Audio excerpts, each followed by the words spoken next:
I was supposed to tour a nice little place with a courtyard on Thursday. My daughter set it up, said it would take the pressure off me. That night I found her spreadsheet on the kitchen table. Line item, list mom's house ASAP, use POA. Like this story?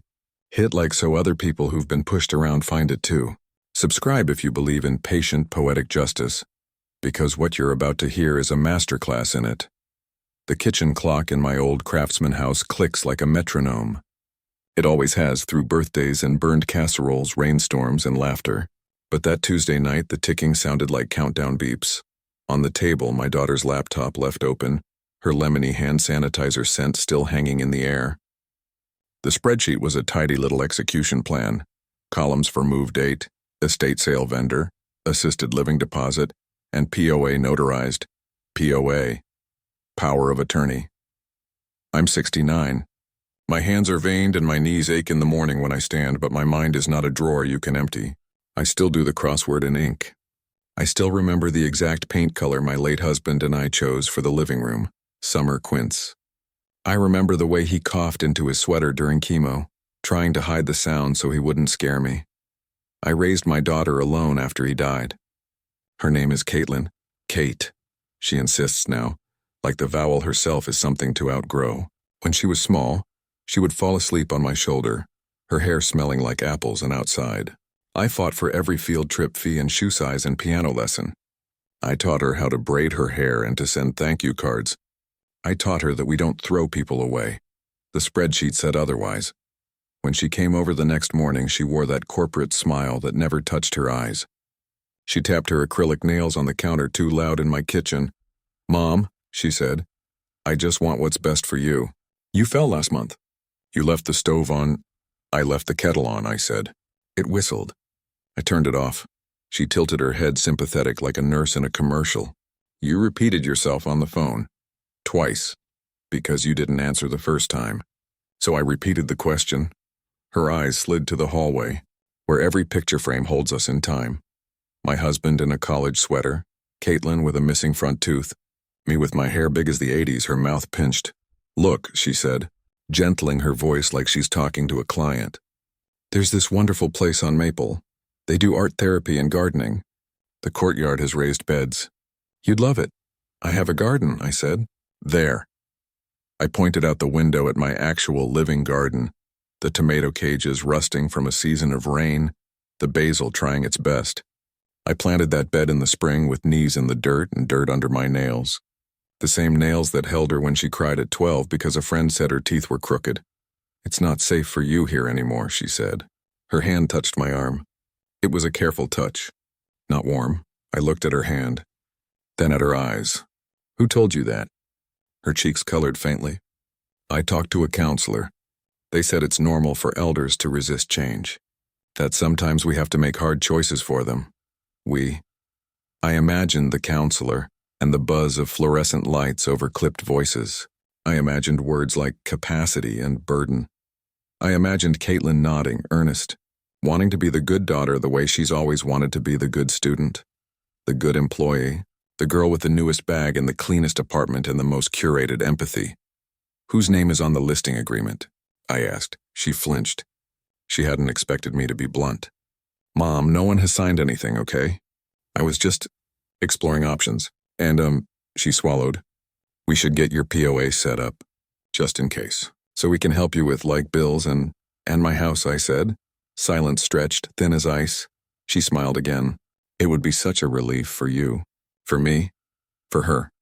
After she left, I made tea and the kettle didn't whistle because I didn't forget it.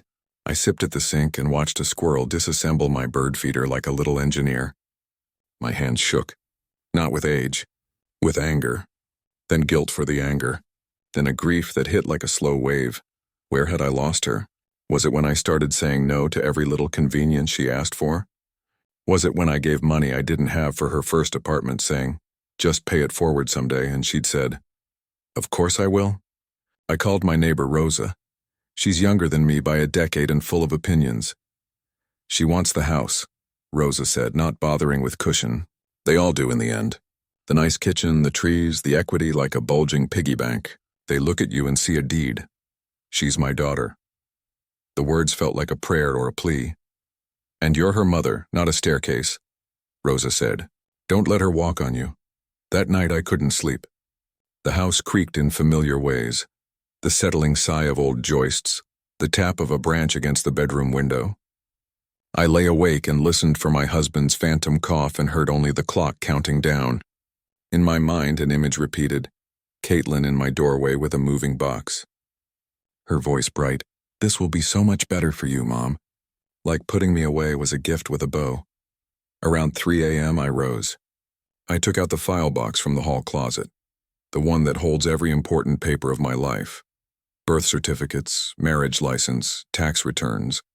The letter from the hospital with my husband's, diagnosis that I couldn't throw away because throwing it away felt like lying about what we lived through. I found the folder labeled Trust. My husband and I set it up 20 years ago, after his first remission, when he was healthy enough to tease me about the way I alphabetized spice jars. We made a revocable trust so that if one of us died, the other wouldn't have to crawl through probate like a beggar.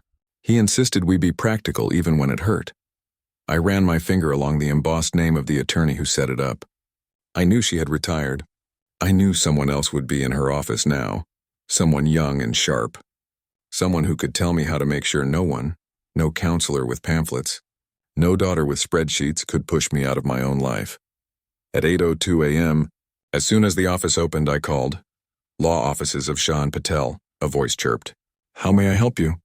"Hi," I said, steadying my breath. "I'd like to make sure I am not erased." That Thursday, Caitlin planned to take me to tour Maple Court. I planned something else.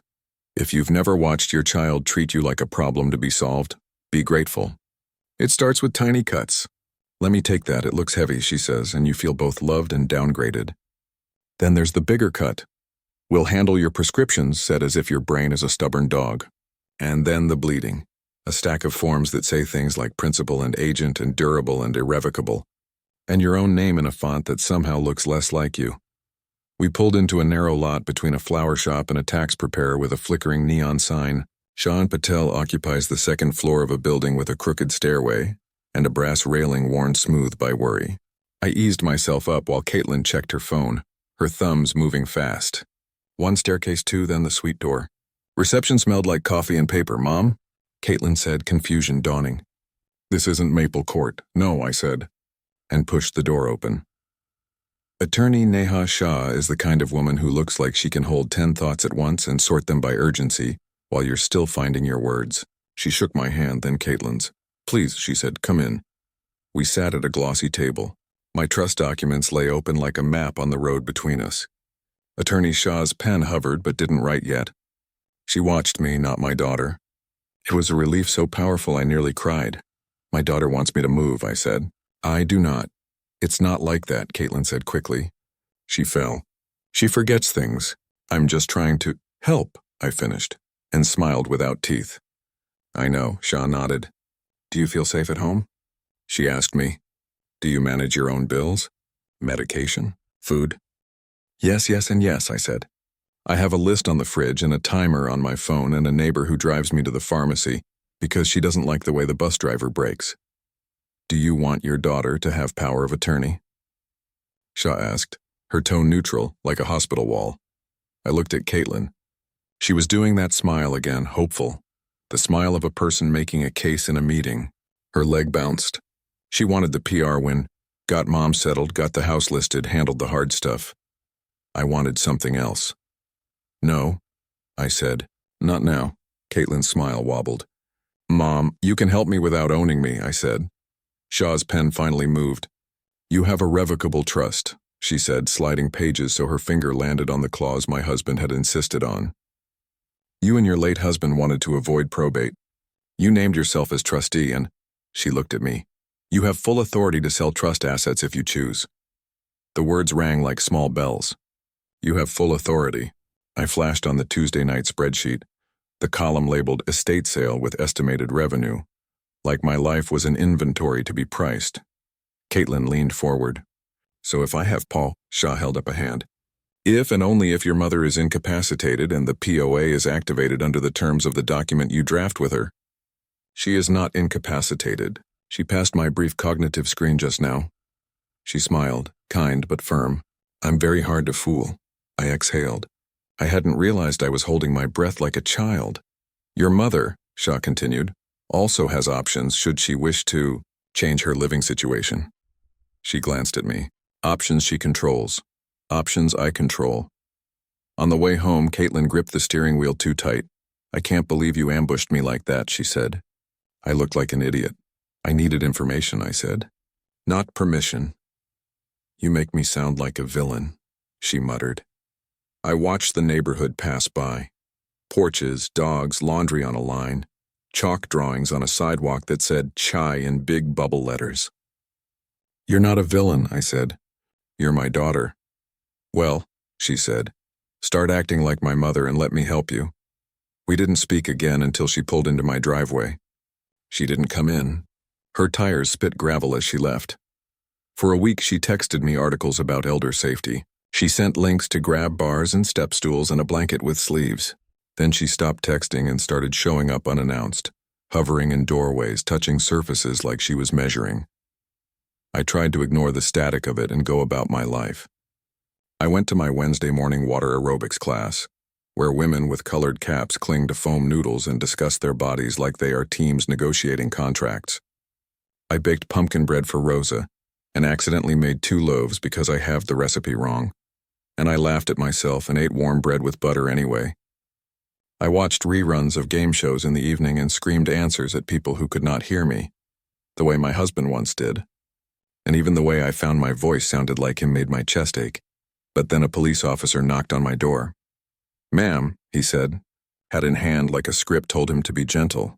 We received a wellness check request from your daughter. Come in, I said. He looked around, cautious, like the house might lunge. He saw the tidy kitchen, the calendar with doctor appointments neatly circled, the list of medications taped to the fridge. He saw the basil plant I had not killed. Do you feel safe? He asked finally. I feel watched, I said. By people who love me wrong. He nodded slowly. I'll note that you appear competent, self-sufficient, and oriented. If she calls again, we'll refer her to Adult Protective Services for mediation. When he left, my hands shook even more than before. I sat on the bottom stair and cried in that quiet animal way, with my mouth closed so the sound didn't carry. I cried for my husband who wasn't here to put his arm around me, and for my daughter whose love had curdled into control, and for me wedged between past and future, between being sturdy and being fragile. That night, Rosa came with a casserole dish that could feed 6 and weighed as much as a small toddler. We have to change the game, she said, setting it on my table like a strategy map. Because right now she's playing it and you're waiting, I finished. Counting down the clicks, Rosa nodded. Do you want to move? I looked around at the house. My house with its scuffed floors and stubborn windows, the one my husband and I scraped and painted and argued in. I saw the places my knees hurt on the stairs. The galley kitchen where I do a sideways dance between stove and sink. The shove I always have to give the back door. I saw the effort in it. I saw the ghosts in it, maybe, I said, surprising myself. But not like this. Then move like that, Rosa said. She tapped the casserole dish. With a plan. For the next few days I lived in 2 worlds, the one where I watered the basil and folded laundry and watched game shows, and the one where I called 3 realtors from the list Attorney Shaw gave me and asked them questions I never expected to ask at this age. Could they move fast? Could they keep my listing quiet? Could I sell my house without looping in a daughter who had already looped me out of my own choices? One realtor, Maya, spoke to me the way Shaw had, directly, without babying, as if I were a person whose decisions mattered. Her voice on the phone was steady, like a person who knows where the edges are. When she came to see the house, she pointed at things I'd stopped seeing. These old windows, she said. Buyers will love them if they don't stick. We'll disclose the sticking. We'll price accordingly. She ran a hand on the banister. The floors are honest. That helps. What about speed? I asked. I need to move faster than my daughter's plans can catch up. Maya smiled. You're not the first person to need that. We can list quietly to a network of buyers who don't need hand-holding or contingencies. Cash is king, as they say. I'm the queen, I said. It came out before I could stop it, and we both laughed. At night, the clock kept counting. I lay awake making lists. What to keep, what to sell, what to donate, what to leave behind on purpose. Some items were easy. The broken toaster. the boxes of mysteries in the attic. Others were not. The chair where my husband always sat. The one with the worn arm he would drum when he was thinking. His coats. The photo album with the cracked spine that always makes me sneeze. I dreamed strange dreams in which I was packing my life, and the tape wouldn't stick. I woke with my heart thudding and the taste of old glue in my throat. The next time Caitlin came over, she brought a brochure for Maple Court and a smile that could cut glass. "Look at this," she said, fanning the glossy pages. "Bocce, birdwatching." "Chef prepared meals." "I can prepare my own meals," I said. "I know, Mom, but why? Why struggle? Let people help you." "Like you?" I asked. Her smile faltered. "I am trying to do the right thing." "By whom?" I asked. She didn't answer. She looked at the wall again, the family pictures. Her eyes lingered on the one of her in high school graduation robes, squinting into the sun, her smile wide enough to crack. She stepped closer. When she spoke, her voice was low. "We can do this the easy way," she said. "Or the hard way." There it was. The threat dressed up as kindness. I looked at my daughter, really looked at her. She still had the same cowlick that had frustrated me when I tried to smooth her hair before the school picture. She still twitched her left foot the way she did when she was nervous before a piano recital. She was made of the child I loved and the woman she had become. I wanted to take her face in my hands and say, "How did we get here?" Instead, I said, "Sometimes the hard way is the only way to keep what's yours." Maya's voice on the phone could have steadied a flight. "They're cash," she said. "They've been looking for a house on your street for months. They'll waive inspection. They want a 3-week close." 3 weeks, I repeated, dizzy. I imagined the house exhaling. I imagined Caitlin's spreadsheet lighting up like a Christmas tree. List house turning into house sold, but to the wrong Santa. I called Attorney Shaw from the back steps, where the morning sun turned the basil leaves into little green skylights. "Can I do this without interference?" I asked. "You're the trustee," Shaw said. "You can sell trust assets. We'll record the trustee's certificate today. The proceeds go to the trust. You can then buy something smaller or set up an annuity for yourself. If you want to exclude your daughter as a successor trustee or beneficiary, we can amend. You decide. You decide." I sat on the steps with the phone warm against my cheek and made a decision. The clock ticked from countdown to metronome again, and I found the rhythm. The plan needed parts. Some mechanical, some psychological mechanical first. I signed the offer at my dining table, the same table where I've served Thanksgiving for 20 years. The table with little nicks where forks hit too hard. Maya slid papers to me like cards in a hand I knew how to play. She hustled. The title company called before lunch to confirm the closing date. The buyer's funds proof arrived by email with more zeros than I've looked at in years. I set an appointment with Shaw that afternoon to sign a trustee certificate and an amendment that would do what my heart, not my guilt, said needed doing. I named a neutral fiduciary as successor trustee and set my trust to pour into an annuity that would pay me as long as I lived. Not my daughter. Me. I looked at the beneficiary section, the space where people write "my beloved children" in equal shares. My pen hovered. I did not cross her out of my life. I shrank her share to a letter.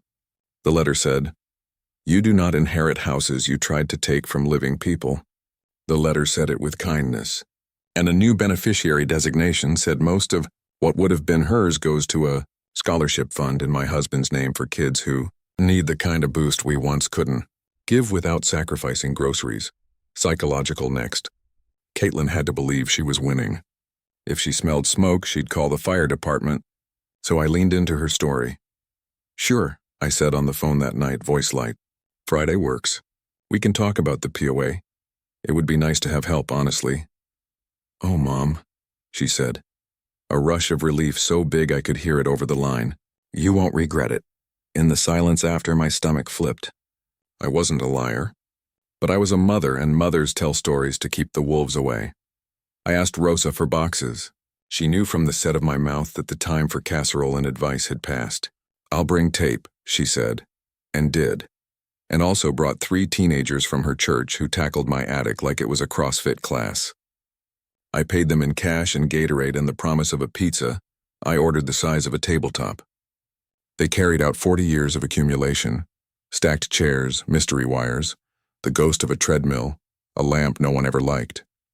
They did it in 2 days. We kept what mattered. We let the rest leave. There were close calls.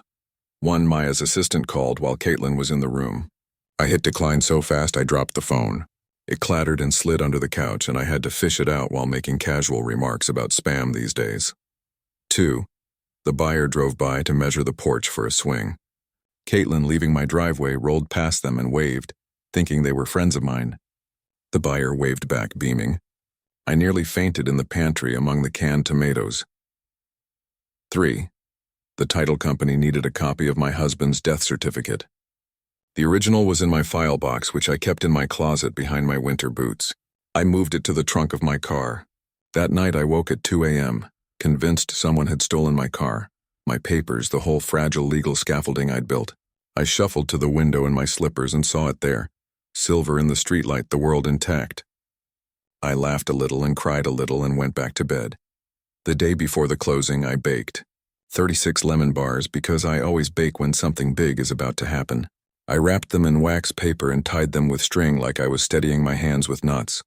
I wrote a note to the buyers that said, "May this house be as kind to you as it has been to me. Please water the basil. It likes the morning better than the afternoon." On the morning of the closing, I dressed like I was going to church. Navy skirt, pressed blouse. The strand of pearls my husband bought me for our 20th anniversary when we couldn't afford them. But he said we couldn't afford not to mark the time. I tucked the letter to Caitlin into my purse. The title office is a place where tinny music competes with the weight of signatures. Shaw sat beside me, her presence like a seatbelt. Maya smiled with her whole face. The buyer's hands shook in that happy way like a new parent's. Paper slid and flipped and slid again. I signed my name until it felt like a drawing. "Congratulations," the closer said. "It's done. It's done." I exhaled a lifetime of air. I felt light and very, very old. I felt like I had robbed a train and given the money to myself because I was the person who'd built the tracks. "Keys?" the buyer asked, their voice soft.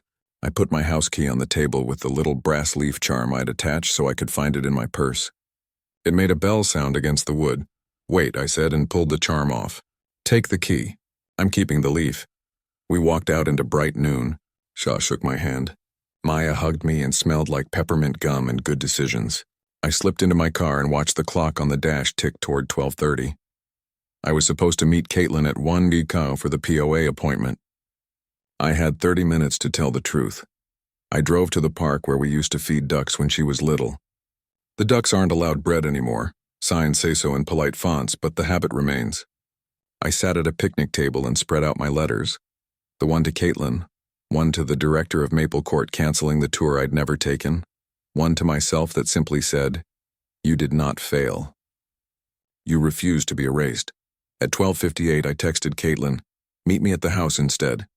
There's something you need to see." Caitlin climbed out of her car, heels too high for my gravel drive, hair pulled back so tight it looked like it might hurt. She smiled big, the way she does when she smells victory. "There you are," she said. "Ready to go sign the POA?" I brought the notary. "We can do it here." Behind her, the buyers waved, that delighted, nervous wave new homeowners do when they're afraid their joy is too loud. The porch swing box leaned against their bumper, a promise of evenings they haven't lived yet. "Who are they?"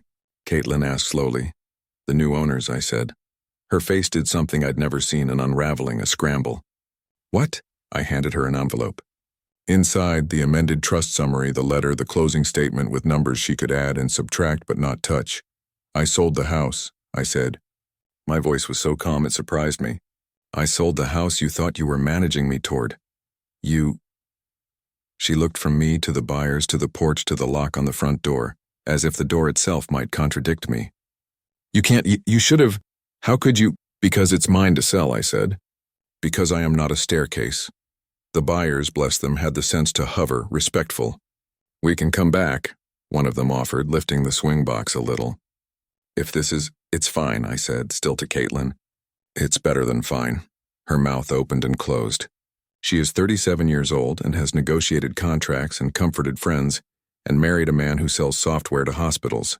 But she had never prepared for this, for the woman who raised her to write a story in which she was not the author. "You're homeless," she said, grasping for purchase. "Where will you go?" "Not to Maple Court," I said, "and not anywhere you arrange. I handed her another envelope.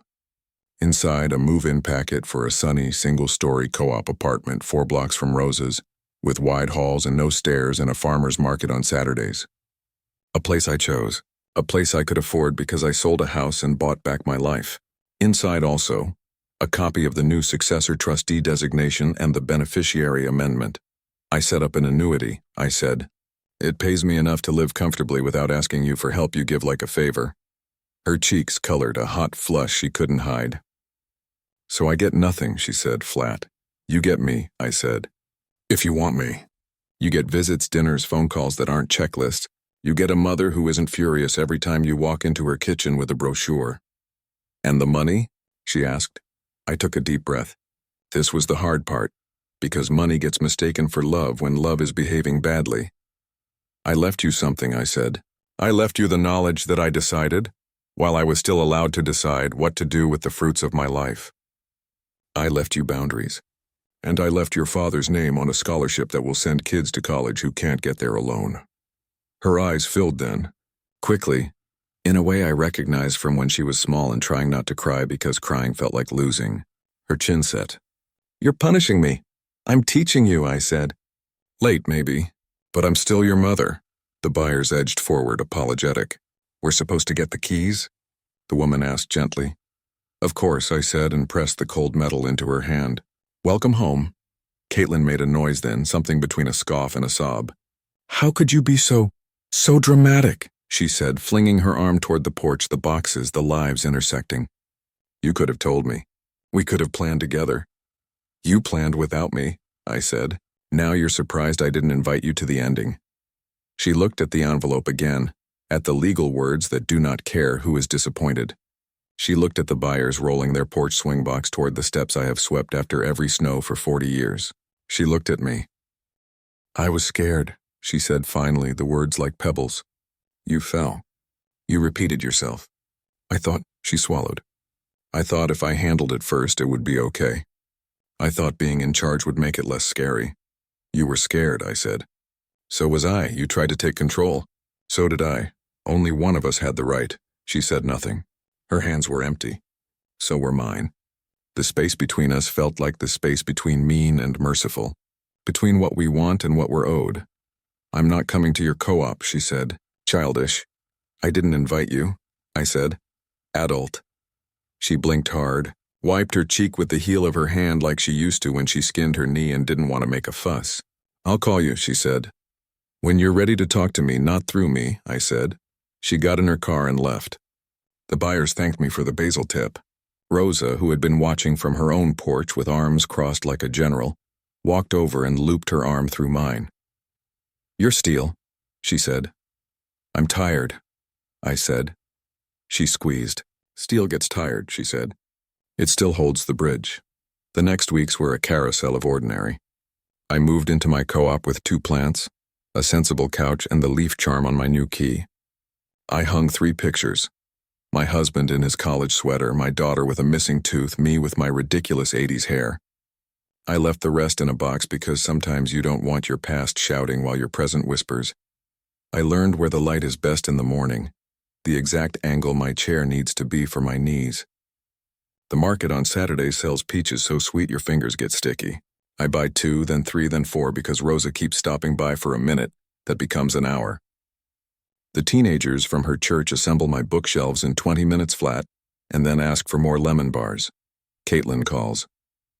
Then she doesn't. Then she calls again. The first calls are prickly. You blindsided me, she says. You humiliated me, she says. I saved me, I say. The rest is interpretation. She hangs up. Then calls again a week later and talks about the Ducks game like it is a proxy for an apology. I let her. We practice being gentle the way you practice scales. Awkwardly, then with muscle memory. One afternoon she arrives at my co-op with a bag of groceries and eyes so wary it breaks me. She sets the bag down and then doesn't know what to do with her hands. I brought you that tea you like, she says. Thank you, I say. She looks at my small kitchen. It's nice, she says. Right, it is, I say. We stand. We breathe. The clock ticks here too, but it's a new clock and the sound is not a countdown. It's just time. She looks at me in a way I recognize from the day she asked how babies are made and the day she asked if all promises are kept. "I'm sorry," she says finally. "I got ahead of you. In my head I was helping, but I was also grabbing. The house," she shakes her head. "I thought it was safety. It was mine," I say. "Safety isn't something you take. It's something you make," she nods. "I miss Dad," she says, a crack in the wall. "Me too," I say, and we sit with that, the way you sit with an honest pain. It doesn't hurt less, but it hurts real. She doesn't ask about the trust amendment. I don't bring it up. We talk about the market and the weather and Rose's endless casseroles. We practice. We try. That night, I sleep without dreams. The metronome sound is gone. The clock ticks like a clock, present, impartial on my side. I did not win a battle. I did not conquer a villain. I did something quieter and harder. I saved myself from being folded up and put on a shelf by someone who thought she was organizing. And I did it before the world decided I didn't get a vote. There's a version of this story where the daughter is a cartoon thief and the mother a pure saint. That's not us. We were scared in different directions. She aimed her fear at control. I aimed mine at freedom. We both miss sometimes, but fear is not a permission slip. Here is what I learned late but not too late. Love without respect is just hunger. Help without consent is just taking. Safety without choice is just a prettier prison. I sold a house. I bought a life where my decisions echo louder than anyone else's plans for me. I left a note in a scholarship file with my husband's name on it that says, "We made a little more possible." That feels like the right kind of inheritance. If you are listening and you feel the world trying to shrink you into a manageable problem, hear me. You are not a staircase. Do not lie down. If this hit home, tell me in the comments what boundary you're reclaiming today, and what house you're selling, literal or not. Like this video so it finds someone who needs it, and subscribe for more true stories where justice is patient, precise, and personal.